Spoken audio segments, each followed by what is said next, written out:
Okay, I think it is time to get started with our talk today. I'm going to do one small change here to my lighting.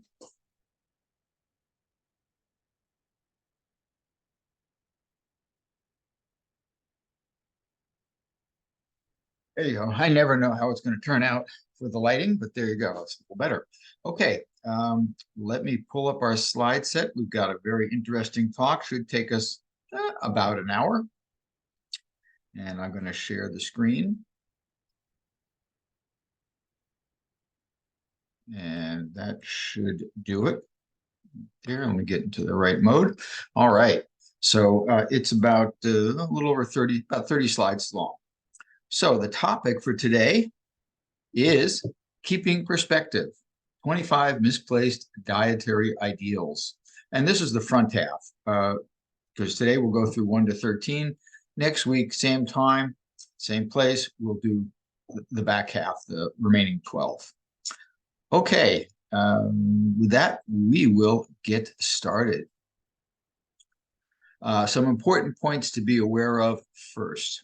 The title to every slide, yes, every slide is an out-and-out untruth, a lie. You can't take a single one of them to the bank of healthy eating. Now, books have been written about many of the topics that follow, but for the sake of PowerPoint brevity, I have left out the odd detail or two. In no case, though, would what got left out on the cutting room floor have changed the message stated, had it been included.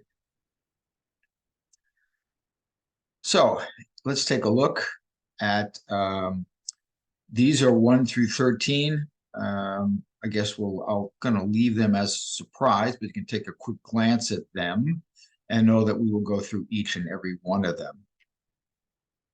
All right, let you just take a quick look at them. And with that, I think it's time to get started. As I say, we're going to cover all these in pretty good detail. So, number 1, always choose organic versus non-organic. And this is scenario number 1, when you have the same food item. Then we'll look at different food items, comparing this organic to that non-organic. This is the same. So like strawberries that are organic versus strawberries that are not organic. So if you have the option and money is not an issue, for sure, I would always choose organic over this, or sorry, I'd always choose organic this over organic that, such as I mentioned, strawberries. That said, sometimes it doesn't make much of a health and nutrition difference. And it's not hard to imagine why.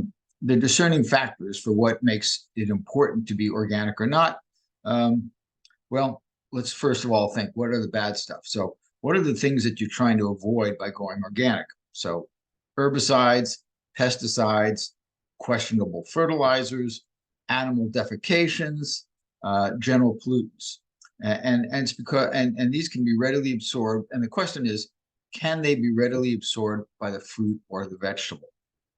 And by the way, it's an easy internet search to find the listing of the ones most important to consume organic and those the least important. So as I say, given this logic of things to avoid and how easy it is to consume them in the fruit, a lot of them are kind of intuitive, but we don't think in those terms, but they are kind of intuitive. But there's a link that will let you find that. But any internet search will give you they have the dirty dozen and the healthy dozen or something like that. All right, so let's take a look at strawberries, for instance. So strawberries, being as they spend their lives basically on the ground and naked as the day they were born, are always at or near the top of everyone's go organic list. While pineapples would be at the top of everyone's not that big a deal list. A few people, really the reason is because very few people, none that I know of, eat the thick, relatively impervious skin of a pineapple. So just think about it. Strawberry, you eat the skin. Pineapple, not a chance. One thing to keep in mind, no matter how protected the food is on the outside, it still intimately interacts with the environment to absorb air, plus water, and nutrients from the soil. And they can all be ports of entry for some nasty stuff. So that's why we say, if you can afford it, do it. For everything, it's not essential. If you can't, or you want to be discerning, focus on those things where you're going to get the most bang for your organic buck. Okay, let's take a look at the other scenario. A little different. So always choose organic versus non-organic. This is the second scenario, and I call it a nutritional triage.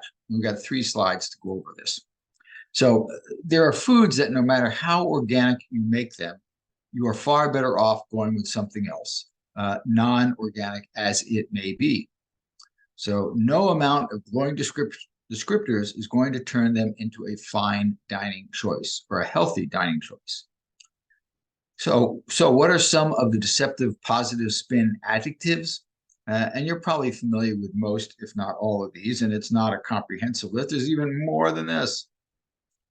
Free range, grass-fed, the above-mentioned organic, locally grown, pesticide, herbicide, antibiotic, steroid, hormone, cage, gluten-free, wild, not farmed, fresh, never frozen, humanely killed, or I don't think that it's even possible, and read to every night from Uncle Wiggily, etc. And I'll throw another one I thought of just before we got on air today is homemade. Homemade is another one that gets a lot of press as being a plus. So, the second slide on this topic. So what are some of these foods that just can't be transformed from a red light dietary choice into a green one, no matter how many rose-colored words you put in front of them? So let's take a look at those foods that no matter what you do, they're not going to be, even if they are organic, they are not a preferable choice to non-organic options. So meat, and that includes organs and entrails. As to what this entails, parking fungi for the moment. If it ain't a plant, it's an animal. Eggs, which are kind of like meat which hasn't been born yet. Oil, we'll deal with that later on its own. Dairy, which we'll deal with, but it also gets its own PowerPoint. I have a separate one on that. Such a big topic. And enriched and or fortified grains. And they're not the worst in the world, but they're not a plus food. All right, last one on this topic. So I'll sum it up this way. No matter how contented the cow, how compassionately it was raised, its beef is never going to be a healthier option than broccoli. A pig will never be a preferred dietary choice over a pomegranate. And lastly, a chicken will always play second nutritional fiddle to chickpeas. Okay, let's go to our third dietary misplaced ideal. Stay away from GMOs. They're dangerous. 2 slides on this one. So GMO, genetically modified organisms. These are one way or another a plant and occasionally an animal that has had its DNA played with, ideally improved. It is not new. Evolution, Mother Nature, really has been doing this since life began on the planet. Evolution, if you will, in effect, is the story of genetically modifying organisms to improve their survival odds. It's been happening since life arose on the planet. So now humans are getting in on the action. Is that a problem? Why? Sometimes it's good for us, but mostly it's good for the agricultural industry as it allows their crops to be more resistant to a litany of pathogens, either directly or indirectly, and that they can then withstand the application of herbicides and pesticides that repel or kill those pathogens. And what are the most GMO'd crops? Here they are. Alfalfa, apples. I think I did this in alphabetical order. Alfalfa, apples, canola, corn, cotton, papaya, potatoes, soybeans, sugar beets, summer squash, and salmon, which isn't quite in alphabetical order, but pretty close, are common GMO targets. Now, outside of cotton, for obvious other reasons, they're all safe to eat, though they may not be good for you. What we fear most about them, and shouldn't at least not yet, is the GMO doomsday effect. No, to date, there has not been, and this is important, no, to date, there has not been a single documented case of GMO food poisoning or harm. And there's a website link that indicates that there. And it hasn't happened. It's not the GMO that's to date been the issue. Second slide on top. What should concern us about them, GMOs, is what they make possible. The spraying of not so wonderful herbicides and pesticides, such as the now rightly infamous, and we've all heard of it, Roundup, glyphosate. Rhetorical questions. Might this have untold and unforeseen consequences for the other inhabitants of the field, nearby woods, neighboring streams, and sky above? This is for when you apply Roundup to crops, to produce, things growing in the field.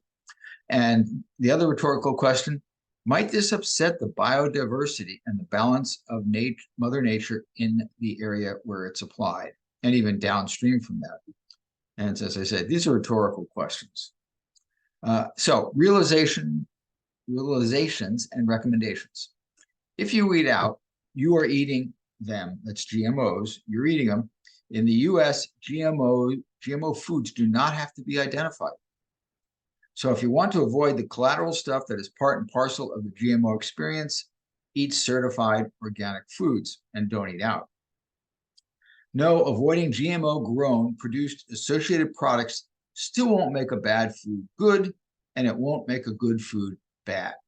Focus on the totality of your diet, and that's worth repeating. Focus on the totality of your diet. You should be far more concerned, for instance, with RBGH, and that is a bioengineered drug or hormone used extensively by the dairy industry. And it stands for recombinant bovine growth hormone. And it basically causes things to grow at a rate that they normally would not in nature, which is, once again, good for business, not so good for the animal or the things that eat the animal, which in this case would be us. So stay away from that stuff. All right, number 4, protein. I need more protein. Everybody believes that in America, virtually everyone, I should say. So 2 slides on it. How often have you heard this from friends, family, and acquaintances? And the answer is probably quite often. You maybe even said it yourself. When was the last time? Now, here's the question. Rhetorical question again. I guess I like to use those. When was the last time you met someone who's clinically protein deficient? Probably like never. So recall, and I guess I should mention this because it came up in an earlier class, but there's the 80-10-10 rule or guideline, macronutrient guideline. And what that means, 80-10-10, there are 3 macronutrients, carbohydrates, protein, and fats. And this is the ideal for human health and longevity breakout between those 3 macronutrients. So 80% carbohydrate, 10% fat, 10% protein.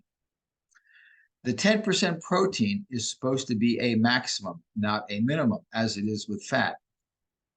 Maximum, not minimum, with very little to none of it coming from animals. So ideally, 10% of your caloric intake should be from protein, no more than that, and none of it coming from animals. In other words, all coming from plants, and it is readily supplied by a plant-based diet. And obviously, if the 10 and the 10 are maximums, the 80 is a minimum. So it's okay if they're less, and carbohydrates could be 80, 85, even 90%. Our needs for fat and protein are very, very minimal. They're not zero, okay? They're not zero, but on a whole food plant-based diet, you don't have to worry about it. So how much protein do we really need? Let's take a look at this a little more specifically to keep things running. According to Dr. John McDougall, an expert on the topic, 5% of calories, or about 20 grams per day, will do it for someone weighing about 150 pounds. Gives you a guideline. So why so low? And there's a good reason for that. It has to do with evolution. So due to evolving in a world of chronic protein shortage, we got very good at recycling the stuff. These days, it is not unusual for those eating a Western diet to consume upwards of 100 grams per day. So about 5 times the amount you probably need. You probably need about 20 grams of protein a day. Many people get over 100 grams per day. And they do it mostly from animals, not plants. Not a good idea. So let's see the next slide for an example of how not good. So this is from T. Colin Campbell, a great book, which I highly recommend if you have a continued interest in the field of health and nutrition. This is a great book to read, The China Study. Highly, highly recommend. Easy to read, very entertaining. So anyway, this is from that book. And this, by the way, is related to animal protein, not plant protein. But let's take a look at this graph. Cell cluster size. This is a reflection of growing cancer, early cancer in its early stages. So the higher up, the more likely the cancer, and the lower, the less likely. So going up, getting worse. And here's your percent dietary protein. And you can see at up to about 10%, that's our target. Remember, we mentioned that 10%. Up to about 10%, cluster size, cell clusters don't grow. Cancer cell clusters do not grow. You hit about 10%, boom, and off it goes. And so you can see it here. Once you get your dietary protein intake from animals over 10%, your likelihood and virulence of cancer increases. So, number 5, the meat makes a difference. And we're going to go through 3 slides on this. So, not really. Maybe in a dead heat on a merry-go-round kind of way. So, chicken over fish, fish over chicken, both over beef, pig over, well, nothing. Maybe salami. From a health standpoint or lack thereof, the differences are noticeable per se, but essentially meaningless. Let's take a look at a chart on the next slide, and then we'll dissect it on the one after that. That'll be the 3rd slide. Okay, so meat makes a difference. Eat better, eat bison. So you look at this, and you will notice bison, beef, pork, chicken, salmon, and Beyond Burger. And interesting thing to note here about the Beyond Burger, it really is, I guess you'd call it atrocious. It's what basically Beyond Burger is doing is trying to imitate bad stuff and do it without trying to imitate animals, and they're doing it with bad stuff. So yes, you can make something without animals absolutely horrible from a health standpoint, and Beyond Burger has succeeded in doing that. That is not testimony to not try and eat plant-based. It's testimony to not eat Beyond Burger, to not eat a fabricated food, making it appear to be another food, which isn't good for you in the first place. So you can put a big X through the Beyond Burger. Okay, and you can see that bison, beef, pork, chicken, salmon are very similar in nutritional nature. Bison probably, to the caption here, to the headline, probably is slightly better from a perspective of these, but this is all a popular phrase I often use. It's all deck chairs on the Titanic. It doesn't make that much difference. Okay, and by the way, we'll note, I'll bring this up on the next slide. See here, this is calories in a serving, I guess you call it, per 100 grams. So calories are in kilocalories, and carbohydrates, fat, cholesterol, protein, sodium, iron, these are all in grams. This is a unit of energy, and grams are a unit of weight. And to compare the numbers of unit of weight against unit of energy, can't do it. You need a conversion factor. So let's take a look. So, as I said, notice the dirty trick. And it is a dirty trick, by the way. The calories are in calories, while the nutrients are in grams. And it is indeed apples and oranges, not comparable. So let's take a look at the fat percent corrected. And just so you know, if you want to write this one down, it's a good number to keep in your head, an important number. There are 9 calories per gram of fat. So 9 calories per gram of fat. Meanwhile, just for the complete the detail here, both protein and carbohydrates have 4 calories from fat, so less than half. So fat has got a lot of calories, as we probably all know, experience, and look at in the mirror. So here's the corrected numbers. Fat corrected: bison 15%, beef 36%, pork 41%, chicken breast 20%, that's per the USDA, by the way, salmon 54%, and of course Beyond Burger being at the bottom of the heap here, 65%. So as for the 10% protein max goal we talked about, all these come in at around 40%, bison being probably the exception to that. Some are 4 times the target. Some are 4 times the target. And just for the record, so going back here, bison has 21 grams of protein. So convert that to calories. 21 times 4 is about 80. So it is about, well, it's over almost 60% protein. So 20 times 4 is 80, divided by 143. It's about 60% protein. What's our target for safe protein? 10%. 10%. So 6 times the amount in bison. So a lot of animal protein. And remember, I'll go back to here to the chart. Anything over 10 and you got yourself a problem. And if you're having 60, and granted it's only a single item here in your diet, but 60% dietary protein is way off the charts. Okay, so just give you perspective. Looking good in one metric, very often when it comes to animal food, means you look worse in another metric. All right, so all of these animal foods have oodles of cholesterol, too much salt. Salt isn't necessarily bad. We need salt to survive. We have a taste sensor on our tongue, and it's there for a good reason. But too much salt, not so good. And these have that. They have the wrong type of iron. I won't go into the details, but there are 2 types of iron, and this has got the meat has the wrong one. And a dearth of fiber and phytonutrients, that the more the merrier. And these don't have that. They have very, very little. They have virtually no fiber and phytonutrients. Phyto means plant. So no fiber, no phytonutrients, just a whole lot of bad stuff that you don't want. And this is before all of these are made much worse with the inevitable addition of oil, which is pure fat, butter, which is basically pure fat, even more salt, sugar, and burning, which creates toxic compounds. Burning we give them some euphemistic names like baking, broiling, roasting, barbecuing.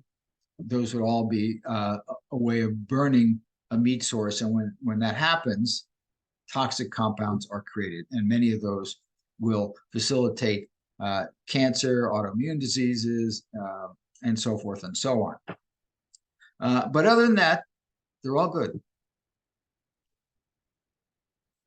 All right, let's see. Number 6, milk. It does a body good. And I've got a separate PowerPoint devoted solely to this because it's such an all-encompassing and important health topic. I've got over 90 slides on the problems with milk. But so let's just go through a teaser here. There's the cover slide to it right there. So humans are the only species that consumes mother's milk after weaning age is reached, and the only one on its own accord, that is, where the supplier is not of the same species. At no point is milk necessary. At no point is consuming cow's milk, goat's milk, if you will, good for human beings. And as I say, I got 90 slides that can give you the details on it. But at this point, here's our takeaway for the day. Let's take a look at superfoods and the not true supposition or statement. Superfoods exist and are nutritional miracles. So first, a definition. A food that, so what is a superfood? Here it is, a food that is so good for you, it can overcome the nutritional negatives associated with eating unhealthy stuff. Popular purported to be superfoods that are good for you, they are good for you.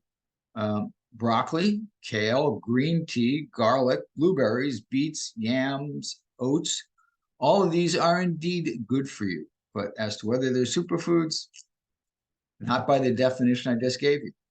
Now, there are also popular purported to be superfoods that are not good for you. The ones I just mentioned, broccoli, kale, etc., those are good for you. These are not good for you, but they get credit as being superfoods. They are eggs, salmon, which we took a look at before a second ago, yogurt, so that's dairy, and red wine. Those all have a reputation for being healthy superfoods. It is undeserved, unearned. The bottom line, there are no superfoods, but should you eat the above good ones? Yeah, for sure, but don't expect nutritional miracles. What matters, and here it is again, is the totality of the diet. You can't itemize, nickel and dime your way to health. All right, number 8. Here's a big one. I love the picture. It's a very idyllic picture, right? Who doesn't want to be there? So, olive oil, the heart and soul of the Mediterranean diet. And I'll just move me if I don't know if I'm visible to everyone there, but I'll just move me out of the way so you can see it. There's that nice picture. So olive oil, the heart and soul of the Mediterranean diet. 2 slides. So make that extra virgin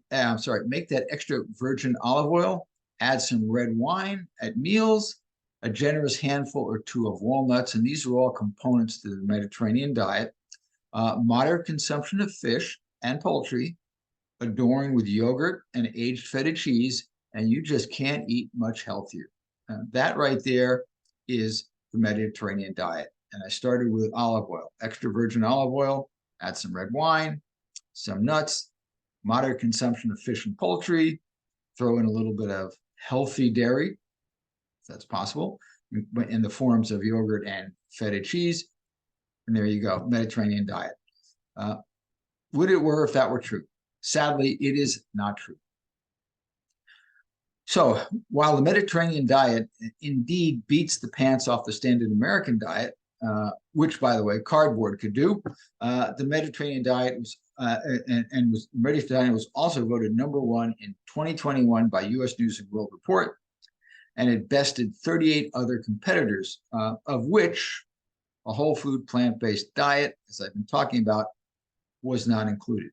So if you are able to, and they found 38 diets that are clearly worse than the Mediterranean diet, standard American diet being the obvious one of the worst possible choices. It's diet in the sense of something that's healthy. It's not in any manner, shape, or form.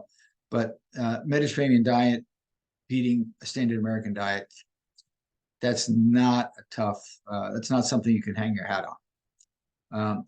But is the Mediterranean diet the nutritional cat's meow it's touted to be? Sadly, it is not. Let's get our next, where we go. There we go. So now let's take a look at the most popular component of the Mediterranean diet that's supposed to be the big contributor to health, olive oil. The component is, in effect, synonymous with the Mediterranean diet for many people. And all oil, I think I mentioned this, but worth reiterating, all oil is liquid fat. Doesn't matter what name it has, olive, canola, avocado, whatever. All oil is liquid fat, 120 calories per tablespoon, and it is a nutrition desert. It is a nutrition desert or nutrient desert. It has been shown to increase the likelihood of, this is oil, it has been shown to increase the likelihood of type 2 diabetes, arthritis, arterial sclerosis, as well as heart disease, strokes, and cancer. And once again, Dr. McDougall, straight out of Dr. McDougall. So yes, there are elements of the Mediterranean diet that are a strong dietary plus. It's not a horrible diet. It's clearly better than standard American diet. And let's take a look at what some of those pluses are. So what are some of those strong dietary pluses in the Mediterranean diet?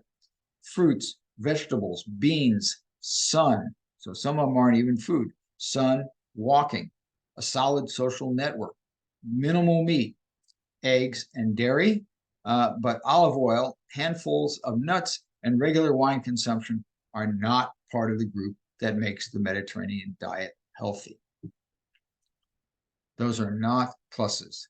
Small amount of nuts, okay, yes. Handfuls of nuts, not okay. So number 9, fish oil, the essential source for essential fatty acids. 3 slides on this. So talk about your fish story. So yes, fish oil, it does contain EFAs, which are essential fatty acids, things that can't be made by the body, which we do need to get then from our diet. And the big one is omega-3s, but also omega-6s. These are both essential and need to come from the diet. The problem is we tend to get way too much of the omega-6s from our diet and not enough omega-3s, although both are, of course, important. So, but like protein, when was the first time you ever heard of anyone who had been clinically diagnosed as essential fatty acid deficient? Have you ever known anyone who's been diagnosed as being essential fatty acid deficient? The only people who are the people who aren't getting enough calories. So, and then you have a much bigger problem, which is you're starving, basically. So it's not that they are not important, essential fatty acids. That's why they're called what they are. It's just that if you are not starving, as I mentioned, or resorting to some bizarre diet, you won't be lacking in them. And more isn't better. As a matter of fact, it may be worse. Let's go to the second slide on the topic. So after all, it's an artificially isolated and concentrated substance. And as an oil, it packs top of the leaderboard, as we mentioned, 120 calories per tablespoon. Being removed from its natural environment, it turns rancid. This is another problem with it. Being as the fish oil is removed from its natural environment, which is in the fish, right? Being removed from its natural environment as part of a fish, it turns rancid at the drop of a hat. And being from fish higher up on the food chain as well, it often contains a variety of, none of them good for you, ocean or river going pollutants. So it's got a lot of other bad stuff in it, in addition to being bad stuff in and of itself. Because usually fish oil is from fish higher up the food chain. So there's a process called bioaccumulation. So bad things in small fish get to be more bad things in fish that eat them, and then fish that eat them gets more and more. So the higher up you go on that fish food chain, and with land-based animals, same thing too. The higher up you go, the more of the substances, pollutants, if you will, that you don't want to get from the environment that are going to harm your health. So for the record, fish do not make essential fatty acids. They get them from plants. In other words, they eat it. They're just a go-between. And last slide on this topic of fish oil. So some sobering studies on this snake oil of the 21st century, if you will. So omega-3, there are 4 studies, and there are more, but I just chose 4. Omega-3 supplements not associated with a lower risk of mortality, cardiac death or sudden death, myocardial infarction, so basically heart attack, or stroke. So not associated with a lower risk. Omega-3 supplements did not reduce cardiovascular mortality or morbidity. Omega-3 supplements do not positively affect causative cognitive function. You don't get smarter from eating omega-3s in the form of a supplement. Omega-3 supplements, not effective for the treatment of depression. So here's just some examples, and you just won't find bullets that would say omega-3 supplements good for it. Just doesn't happen. All right, so number 10. So honey is Mother Nature's sweetener. Once again, not true. And by the way, I do want to call to your attention the bullet over here. Honey, though, does appear to help heal burns and canker sores. So when applied topically, it does have some benefit, but it's questionable how much. It may just be the covering of it, but it does appear to have some benefit there. But it is not the same thing when you ingest it as when you apply it. So, the topic once again here is honey is Mother Nature's sweetener, and actually for humans, that honor goes to fruit. Now, eating honey and its cousins, so there's a lot of names, a lot of related relatives, if you will, in the sweetness camp there. Things sweets that occur in Mother Nature, concentrated sweeteners, I would say, concentrated sweets. Maple syrup, molasses, agave, stevia, and sugar, and there's another 1,000 names possibly. And they are not the end of the world, dietarily speaking, yet they are hardly essential being as they are basically empty calories. So they're not the end of the world, but to call them just because of that, because they aren't the end of the world, does not make them a health food. And by the way, they really do promote dental caries. In other words, cavities. That is a proven fact. But as Dr. John McDougall says, if a little on top of your oatmeal gets you to eat the oatmeal, then it's a deal worth taking. But don't consider it in and of itself a plus. It is because it's a little bit of bad to get a greater good, then says go ahead and do it. That's the justification for it, but it's only a very limited circumstance where that is applicable. And by the way, I think I have oatmeal every day, and I would much prefer. I don't put anything artificial sweeteners, any of these sweeteners on it. I use raspberries and blueberries and strawberries and goji berries and golden berries. Anyway, there's a whole litany of berries and fruits, and that's what and other fruits, which is what I put on my oatmeal. So here's a funny thing. If you can do without honey and friends, plus of course your basic sugar, for a month or so, upon reintroduction, it is likely you will find them far too sweet for your taste palate. So it takes, let's say a month here, maybe less, but your taste buds will readjust, will normalize. They will normalize.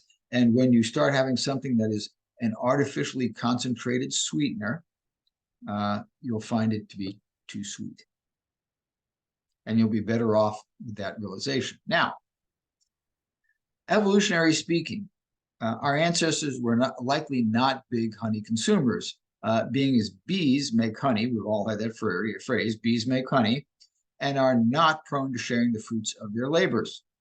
They don't have a party on Saturday night and invite everybody over, and invite their local humans over to consume a bunch of their honey. However, if there was one type of honey I wanted to eat, hands down, it would be Tupelo honey, though it is not cheap. So for instance, and these are not gigantic sizes. These are kind of what you might picture. This is about maybe 6 inches tall. So the one on the left, this one is $29 for the Savannah Bee Tupelo honey. And the one on the right, believe it or not, is $68. And you can see it here. This is 12 ounces. This is 15 ounces.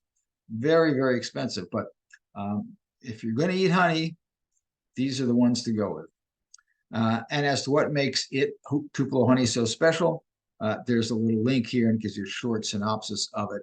But Tupelo honey does have a number of unique benefits over other types of honey if one is prone to want to really consume honey.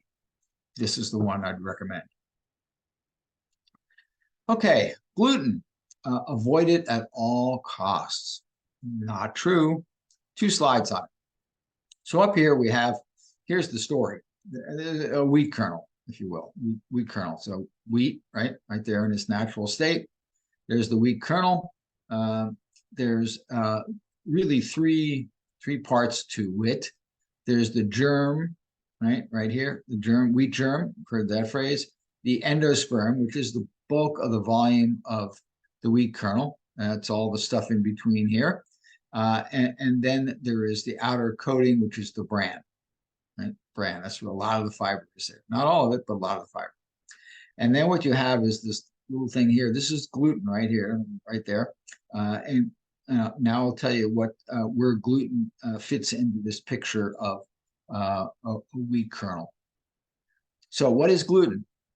It is a structural protein, true to its namesake. It acts like glue, holding certain grains, not just wheat, but also barley, rye, triticale, and a few others together. Gluten, that's what it does. Can it be a bad thing to consume? Yes, for some, but for much fewer than people believe. At most, 1 to 2% of the population are truly allergic to gluten, and it has and there's a name for it. It's called celiac disease, and you can see it under a microscope. You could, not so pleasant as it is, but if you run a little camera down into your intestines, you can see the damage, the physical damage that the wheat allergy, the allergy to gluten does. So that's celiac disease. And for people who have celiac disease, gluten must be avoided. It is catastrophic to consume it if you are indeed a celiac disease person. And as I say, bad stuff happens when it is ingested by them, and it's visible. It is visible with a camera. Now, many people believe that they are gluten sensitive. A few individuals may be, but the vast majority of those who think they are not. And we'll get into why on the next slide.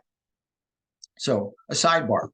So why might there be gluten issues in the first place? So there's an interesting theory.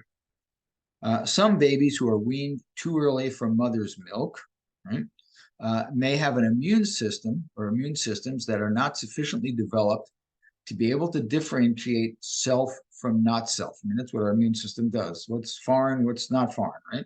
So may not be able to differentiate self from not self in some situations. And sometimes that situation is gluten. It's because it's a protein. That's what the immune system does. It looks for foreign proteins.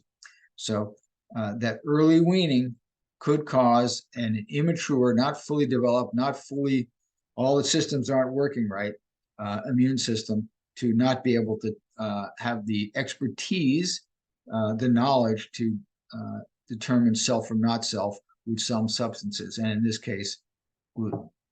So that's a theory. So if you are not one of the unlucky, truly few, you are far better served serving your gluten-containing foods with the gluten intact. So you are far better served serving your gluten-containing foods with the gluten still there. It won't hurt you. Actually, just the opposite. When you remove the gluten, you have taken a whole food and turned it into effect a processed, nutrient-reduced substance. And oh yes, food with gluten removed has a different texture, as in worse, and it has a different taste, as in worse. As much as you can, you want to stay with nature's package. You want to go with nature's package. When you start removing things from that package, there is a price to be paid for that from a dietary, taste, and health standpoint. Now, many people believe, now here's for that reasoning. Many people believe they feel better when they remove gluten from their diet. They swear they feel better. And you know what? That's probably true, but it is due to correlation, not causation. When people eliminate gluten, they are usually also removing a bunch of processed junk from their diet. And it is this elimination behind their improvement, not the removal of the gluten, that makes them feel better. See if I can get that going again here. There we are. So choose fruit, fresh fruit over frozen fruit. 2 slides on this. Choose fresh fruit over frozen fruit. Not true. There is the belief that freezing a fruit reduces the nutritive value. And there is some truth to that. But that reduction may well be less than what happens with fresh fruit. Let's find out why. How can this be possible? There are 4 ways. 4 ways. Fresh fruit is often picked not ripe, since it still has to travel to market, sometimes long distances, but certainly doesn't usually get consumed where it's grown. So some fruits, as in many, when picked too young, never fully or properly ripen. The taste and texture, as well as the nutritive value, can suffer. There is a compromise there. Your taste, their texture, their health value never reaches its full potential. So that's 2. Here's the other 2. To make it from tree or vine to store shelf and then to your refrigerator, preservatives and pesticides may be added. As you can imagine, there's a whole lot more vulnerable time there, in many cases at room temperature, which is even worse, for pesticides, for the need of pesticides, because there are creatures that look at many creatures, pathogens, bacteria, so forth, look at these as food sources for them too. So they're going to want to get in on the action. So the time and so pesticides are used and preservatives, which keep natural reactions from happening, keep the bugs away, but there's a price to pay for ingesting those.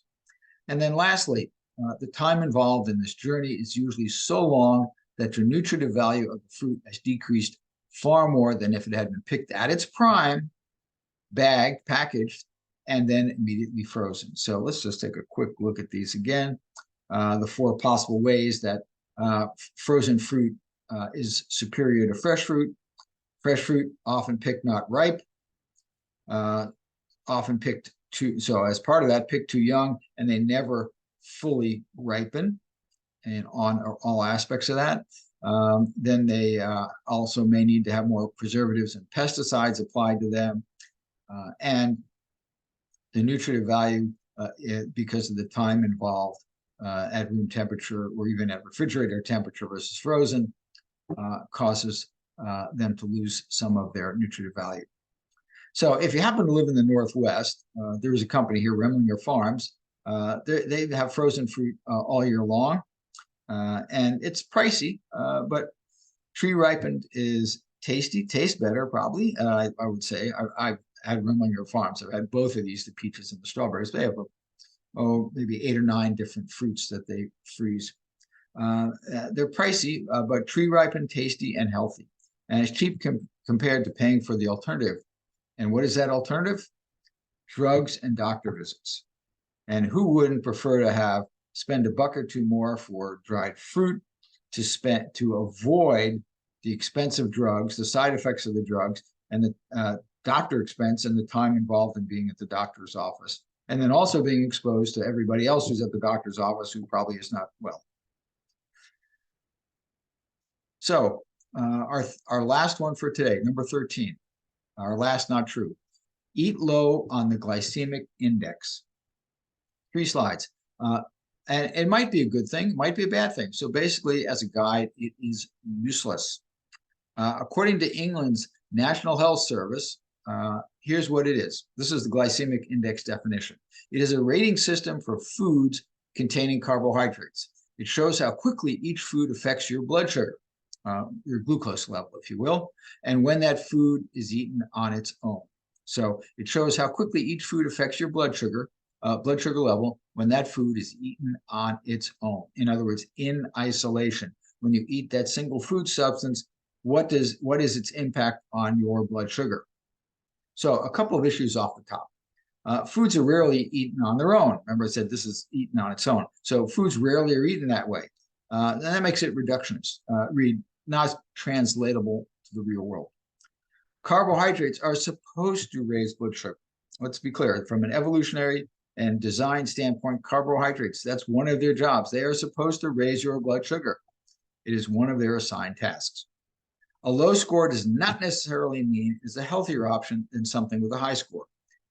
And let's check out these examples on the next page. They will make your head spin. I gotta do this again here because I moved the picture. There we go. Okay, get ready. Pizza over potato. So on the left here, these are junk foods, clearly junk foods. I think we'll all agree with these, why they're here, with a glycemic index of less than 40. So here you go, chocolate cake, Nestle quick strawberry drink, no bake egg custard, Sara Lee premium ice cream, chocolate milk sugar, M&Ms with peanuts, pizza supreme, egg fettuccine, fructose of pure sugar. So every one of these has a glycemic index of under 40, which according to the glycemic index makes them good. These foods, healthy foods, if you, I will add, all have a glycemic index over 80, which by the glycemic index alone would make them unhealthy foods, right? Nabisco shredded wheat, cornmeal porridge, jasmine rice, brown rice, corn thins, baked potato, boiled potato, parsnips, carrots. Now, if anybody in their right mind think that one would be better off eating this stuff all day or eating this stuff all day. So much for the glycemic index. Now let's look at the last slide on the topic. Even the American Diabetes Association discounts the value of the glycemic index. And here's a position statement from them. In subjects with type 2 diabetes, studies of 2 to 12 weeks duration comparing low glycemic index and high glycemic index diets report no consistent improvements in HbA1c or insulin levels. So in other words, measures of the severity of one's diabetes, there is no difference between low and high glycemic index foods being consumed. So at best, glycemic index is a distraction. It keeps us from focusing on what we should be eating, all plant foods, while making foods that we shouldn't be eating, meat, eggs, and dairy, due to their dearth of carbohydrates, look like foods we should be eating. So keep that in mind when you hear about the glycemic index and the benefits of eating low on the glycemic index. All right, so that's the end of part 1. Next week we'll do part 2, and I've got a few questions that have been sent in here, so I'll address those, and there are 5 of them. I think I will leave it at this slide. Being a parent, actually, I'll stop the slide. I'll stop the sharing and just go back to me, and there we are. Okay, so here's the questions. 5 questions. Not necessarily related to the topic, but these are questions that we've got. So why do we have 2 kidneys when we only need 1 to survive, right? I mean, people can donate a kidney. People can have a kidney injured in an accident, both horrible. One important situation, the other a horrible situation, but we can survive with 1 kidney. Why? Why do we have 2 then? And because sometimes we lost one to infection or injury. Okay, that's why they happen. In such situations, it's darn good to have a spare. When we've lost a kidney, it's darn good to have a spare. Because without kidneys, you die or you have to go on dialysis, and dialysis is not something anyone should want to be on. So it's kind of similar to why our liver is very good at regrowing. And it is. Our liver is one of the organs that is able to regenerate throughout our lives, and it's very good at doing that. So what's the logic?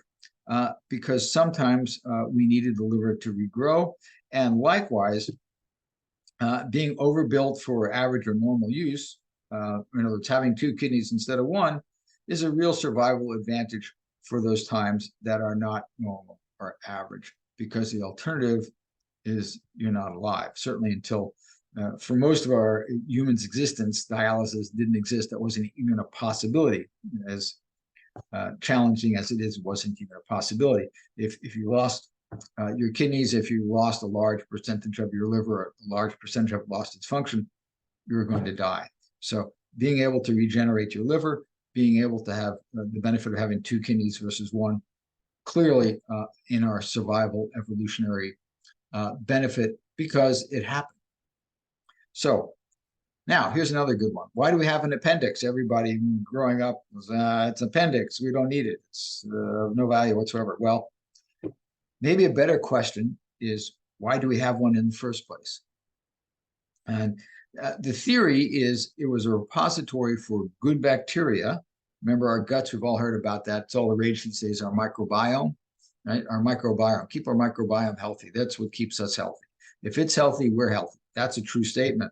So as we were evolving, before the world was so sanitary, infections were one of the big things that did humans in. Infection and injury, those were two big ones. So when we got an infection and our bacteria, our gut bacteria were destroyed or challenged, we would need to have a way to repopulate that good bacteria. And the theory is the appendix was that repository, that warehouse, that storage vehicle for the good bacteria. And it could then repopulate our colons after our microbiome had been destroyed. So, and of course, as I say, we need a healthy microbiome to survive. And it was never really a second stomach that shrunk. So, on the subject of guts, if you will, why is so much of our immune system located in our gut? And that's a darn good question. Once again, think in terms of our evolution and our biology. Why have an immune system located in our gut? Because that is where a lot of the action is. Look at it as a foreign protein defense system, as I mentioned. That's what an immune system does. It detects foreign proteins. And keep in mind, it is the intestines, our gut, our stomach, our intestines, large and small intestine. These are one of the ways we interact with the outside world. And it's one of the ways that pathogens, so viruses, bacteria, parasites, can get into us, because basically the function of this digestive system is to get stuff from the outside to the inside. Outside of us to inside of us, because we need that to survive. We need to get nutrients. And the gut is the place where that happens. But along with that, there is always the risk of bad stuff getting in with the good stuff. And our immune system is charged with determining what's good, what's bad, and then eliminating the stuff that's bad. So that's why our immune system, the bulk of it, is located in our gut. All right, I think I got two more questions here. Oh yeah. So here's another one. I like to eat out. Can I do that and still eat healthfully? I guess we probably all should wonder about that one. And here's what I would say. So more yes than no. Okay, you can, but don't expect perfection. It's probably impossible. Now that doesn't mean you shouldn't always strive for it. Always strive for perfection, but don't expect to attain it when you're eating out. Here's what I would warn you. So because it's not attainable in most cases, eating out, to eat a whole food plant-based diet, the most healthy diet in existence, but that is not an excuse to throw caution to the wind or get frustrated when the perfection is not possible. And this one is like horseshoes. So getting close is good, and it's much better than not trying to get close. But know that it's virtually impossible to get close. And when you eat out on occasion, it's not a problem. So you don't have to worry about that, but that doesn't mean you should throw caution to the wind. All right, and then one more. Are we still evolving? And I would say no doubt we are. It doesn't happen very fast, but it does happen. And I'm going to give you an instance where it has happened within our recordable history. At least the signs of it have happened within our recordable history. So here's the example, and it's skin color. So humans evolved at the equator, where food was inherently more plentiful and available basically all year long. As we moved away from the equator, and I shouldn't say just food, as we moved away from the equator to crowded or what have you, or famine or whatever, we needed to be able to we moved from the equator. So one of the big things you hear about life on the equator is sun. You get plenty of sun. Right? You move away from the equator, you don't get as much sun. You don't get a sunburn as easily. So life around the equator, it made a good sense to have dark skin. It was a big survival plus. It was part of the package. We were protected from the ravages of a very strong sun, and meanwhile got plenty because of its readily availability. We got plenty to be healthy. As we moved away from the equator, our skin tone variations increased. In other words, you went from dark to extremely much lighter, right, if you will.